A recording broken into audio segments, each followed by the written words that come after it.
Langit sore mulai berubah jingga saat Adi memasukkan koper terakhir ke bagasi mobil. Ia menoleh ke arah rumahnya, memastikan tidak ada barang yang tertinggal.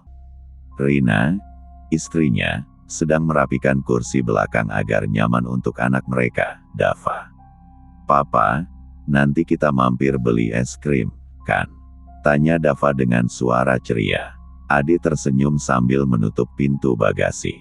"Tentu, Nak. Kita akan menikmati perjalanan ini.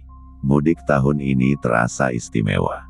Setelah sekian lama tidak pulang kampung karena kesibukan kerja, akhirnya mereka bisa kembali ke desa asal Rina di Jawa Tengah. Perjalanan dari Jakarta diperkirakan akan memakan waktu sekitar 8 jam jika lancar. Mereka berangkat saat matahari mulai terbenam, berharap bisa tiba di kampung sebelum tengah malam. Jalan tol masih cukup ramai dengan para pemudik lain, tetapi suasana tetap menyenangkan. Rina membuka bekal makanan yang sudah disiapkannya, sementara Dava sibuk dengan mainannya. "Ini baru awal perjalanan, jangan lupa kita gantian nyetir nanti ya," ujar Rina mengingatkan. Adi mengangguk. "Tenang saja, aku sudah atur rute perjalanan. Kita bakal tiba tepat waktu." Namun, tanpa mereka sadari, perjalanan yang seharusnya menyenangkan ini akan membawa mereka ke dalam sebuah misteri yang tak terduga. Mobil Adi melaju dengan tenang di jalan tol. Lampu-lampu kendaraan lain berkelap-kelip di kejauhan, menambah suasana malam yang terasa nyaman. Di kursi belakang, Dava mulai mengantuk setelah puas bermain. "Udah ngantuk, sayang?" tanya Rina sambil menepuk lembut paha anaknya. Dava mengangguk kecil, matanya sudah setengah tertutup. "Mama, kalau sampai, bangunin Dava ya," gumamnya sebelum akhirnya terlelap. Rina tersenyum, lalu memandang keluar jendela. "Mudik tahun ini seru ya, Pak. Akhirnya kita bisa pulang ke kampung setelah sekian lama." Adi mengangguk sambil tetap fokus menyetir. "Iya, semoga perjalanan kita lancar. Kalau capek, nanti gantian ya." Beberapa jam berlalu, mereka keluar dari tol dan masuk ke jalan nasional yang lebih sepi. Jalanan diapit oleh sawah dan pepohonan yang gelap. Beberapa kali mereka melewati warung kecil yang masih buka, dengan para pemudik lain yang singgah untuk beristirahat. "Pak, kita mampir dulu yuk, aku mau beli kopi," kata Rina. Adi setuju dan menepikan mobil di sebuah warung pinggir jalan. Warung itu tampak sederhana, hanya ada seorang ibu tua yang berjaga di balik etalase kaca. "Malam, Bu. Ada kopi?" tanya Adi ramah. Si ibu tua tersenyum tipis. "Ada, Nak. Mau kopi hitam atau susu?" Adi memesan kopi hitam, sementara Rina membeli air mineral. Suasana di warung itu terasa aneh, terlalu sepi untuk ukuran jalur mudik. Setelah membayar, mereka kembali ke mobil dan melanjutkan perjalanan. Namun, saat mobil mulai bergerak, Rina merasa ada yang aneh. "Pak, tadi kita nggak lihat kendaraan lain mampir ke warung itu, ya?" tanyanya pelan. Adi berpikir sejenak, lalu mengangguk. "Iya juga, iya. Padahal tadi di jalan masih ada banyak mobil." Mereka mengabaikan perasaan aneh itu dan terus melaju. Jalanan semakin sepi, hanya sesekali mereka berpapasan dengan kendaraan lain. Rina mulai mengantuk, sementara Adi tetap fokus di belakang kemudi. Namun, tanpa mereka sadari, perjalanan ini perlahan membawa mereka menuju sesuatu yang tak terduga. Jam di dashboard mobil menunjukkan pukul 23.45. Adi masih menyetir dengan fokus, sementara Rina sudah tertidur di kursi depan. Dava yang duduk di belakang sesekali bergerak dalam tidurnya. Jalan yang mereka lalui semakin sepi. Lampu jalan mulai jarang terlihat, dan kini mereka hanya ditemani cahaya dari lampu mobil sendiri. Adi melirik peta di GPS yang menunjukkan jalur utama masih lurus ke depan. Namun, beberapa menit kemudian, sesuatu yang aneh terjadi. "Rina, Rina, bangun," panggil Adi sambil menyentuh bahu istrinya. Udah sampai." Rina mengusap matanya yang masih mengantuk. "Enggak, tapi aku ngerasa kita salah jalan. jawab Adi sambil menunjuk layar GPS. Rina menatap layar GPS yang menunjukkan mereka berada di jalan yang tak dikenal. Anehnya, jalur itu seperti tidak memiliki nama, hanya garis putih panjang tanpa informasi apapun. Kok bisa? Bukannya kita cuma ikutin jalur utama? Tanya Rina, kini mulai terjaga sepenuhnya. Adi menghela napas. Itu yang bikin aku bingung. Aku ngerasa nggak pernah belok kemana-mana, tapi tiba-tiba aja kita kayak ada di jalur lain. Mereka melihat sekeliling. Jalan ini lebih sempit dari sebelumnya, dengan pepohonan tinggi di kiri dan kanan, menciptakan lorong gelap yang terasa menekan. Tidak ada rumah, warung, atau kendaraan lain. Rina mulai merasa tidak nyaman. "Pa, coba cari tempat buat putar balik. Aku nggak suka jalan ini." Adi mengangguk dan memperlambat mobil, mencari tempat yang cukup lebar untuk berputar. Tapi anehnya, sepanjang jalan, tidak ada celah atau persimpangan untuk memutar balik. Jalur itu seperti terus memanjang tanpa akhir. Dava menggeliat di kursinya dan mengusap matanya. "Papa, ini udah sampai." Belum sempat Adi menjawab, lampu mobil tiba-tiba berkedip sebentar, lalu menyala kembali. Mesin mobil masih menyala, tapi suasana jadi semakin mencekam. Lihat itu, Rina menunjuk sesuatu di depan.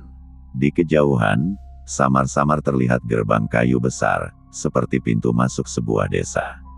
Ada tulisan di atasnya, tetapi terlalu buram untuk dibaca dari kejauhan. Adi dan Rina saling pandang. Mereka sama sekali tidak mengenali tempat ini. "Aku yakin, ini nggak ada di peta," bisik Adi dengan nada tegang. Mereka baru menyadari, mereka telah masuk ke tempat yang seharusnya tidak ada. Adi memperlambat mobilnya, berhenti beberapa meter di depan gerbang kayu besar yang tampak usang. Udara malam terasa semakin dingin, dan heningnya suasana membuat dada Rina sesak. "Pa, ini di mana?" bisik Rina, menggenggam tangan suaminya dengan erat. Adi menelan ludah, lalu menatap ke arah tulisan di atas gerbang. Huruf-hurufnya tua dan samar, seperti sudah termakan usia. "Selamat datang di Kampung Rawa Hideng. Aku nggak pernah dengar nama kampung ini," kata Adi sambil melihat GPS. Anehnya, layar GPS masih menunjukkan garis putih kosong tanpa nama jalan atau lokasi tertentu. Seakan mereka sedang berada di tempat yang tidak terdeteksi. "Kita putar balik aja, Pa. Aku nggak nyaman," desak Rina. Adi setuju. Ia memundurkan mobil, tapi anehnya, ketika ia mencoba berbalik arah, jalan yang tadi mereka lalui tiba-tiba menghilang. Kini, di belakang mereka hanya ada hutan gelap yang tertutup kabut tipis. "Apa-apaan ini?" desis Adi, kini mulai panik. Dava menggeliat di kursinya. "Papa, aku takut." Suaranya kecil, nyaris berbisik. Rina segera berbalik dan mengusap kepala anaknya. "Tenang ya, sayang. Mama dan Papa di sini." Sebuah suara berderit terdengar. Gerbang kayu di depan mereka perlahan terbuka sendiri, seolah mengundang mereka masuk. "Aku nggak suka ini, kita nggak boleh ke sana, Pa." Rina semakin ketakutan. Adi mengeratkan genggaman tangannya di setir. "Aku juga nggak mau, tapi lihat di belakang, kita nggak punya jalan lain." Jalan di belakang mereka telah hilang, tertelan oleh hutan dan kegelapan. Pilihan mereka hanya satu, masuk ke dalam kampung yang misterius itu. Dengan hati-hati, Adi menekan pedal gas dan mengarahkan mobil melewati gerbang. Kampung itu tampak sepi, hanya ada deretan rumah-rumah kayu tua di kiri dan kanan jalan. Cahaya temaram dari beberapa lampu minyak menerangi sebagian kecil jalanan. "Ada orang nggak ya di sini?" gumam Adi sambil melirik keluar jendela. Namun, yang mereka temui hanyalah rumah-rumah kosong dengan pintu yang sedikit terbuka, seolah-olah ada yang sedang mengintip dari dalam. Dada Rina semakin sesak. Ia merasa ada banyak mata yang mengawasi mereka, meski tak satu pun sosok terlihat. Kemudian, terdengar suara, "Selamat datang." Sebuah suara lirih bergema di udara, tapi tak jelas dari mana asalnya. Dava langsung menutup telinganya dan menangis pelan. "Mama, aku nggak mau di sini." Rina segera memeluk anaknya, sementara Adi mulai merasakan keringat dingin mengalir di pelipisnya. Mereka baru saja masuk ke tempat yang salah. Dan mereka tidak tahu bagaimana cara keluar dari sini. Mobil melaju perlahan di jalanan kampung yang terasa semakin mencekam. Rumah-rumah kayu tua berdiri di kiri dan kanan jalan, tapi tidak ada tanda-tanda kehidupan. Hanya lampu minyak di beberapa rumah yang menyala redup, berkelap-kelip seolah tertiup angin. Rina menggigil, meski AC mobil sudah dimatikan. Ia terus memeluk Dava yang terisak di pangkuannya. "Pa, aku nggak suka tempat ini," bisik Rina dengan suara gemetar. Adi juga merasa hal yang sama, tapi mereka tidak punya pilihan lain.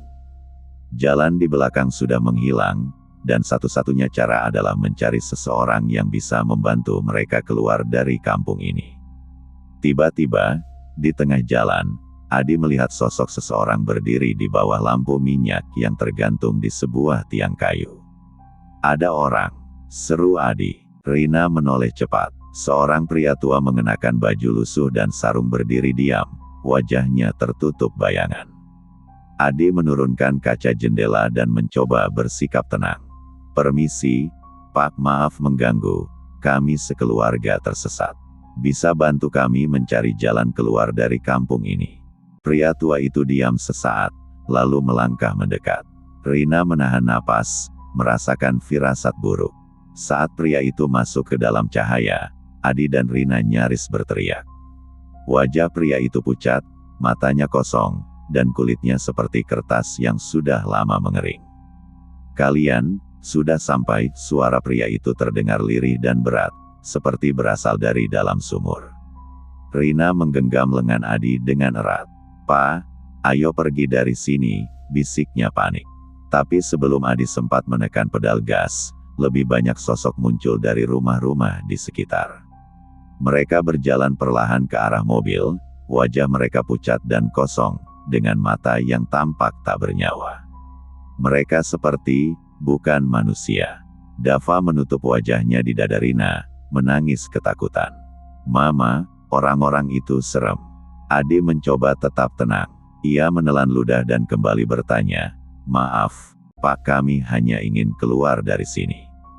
Tolong tunjukkan jalannya." Pria tua itu memiringkan kepala, lalu tersenyum, senyum yang terasa salah. "Kalian tidak bisa pergi." Jantung Adi berdegup kencang. "Apa maksudnya?" Pria itu menatap lurus ke mata Adi. "Kalian sudah menjadi bagian dari kami." Tiba-tiba, semua lampu minyak di kampung itu padam.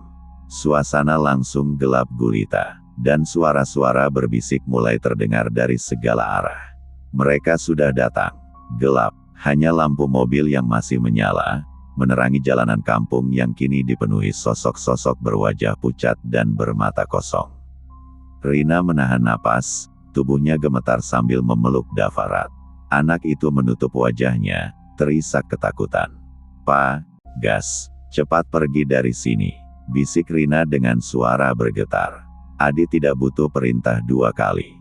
Ia langsung menekan pedal gas, tapi mobil tidak bergerak. Ban terasa seperti tertahan sesuatu.